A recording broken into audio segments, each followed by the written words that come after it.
Everybody, today we'll talk about how to fix or how to solve the problem of not not sorry not thinking on Magic Tiles 3. To know how to fix or how to solve not thinking on Magic Tiles 3 app, you should just go to settings. Here you can click on apps, default apps, app settings.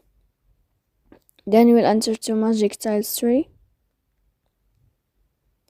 After that, you can click on first stop and you can click OK.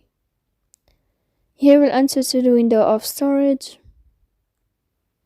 Then you can click clear cache. Don't click clear data because that can cause you errors or can delete your account.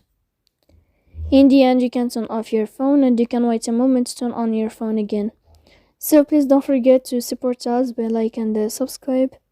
See you next time in another video.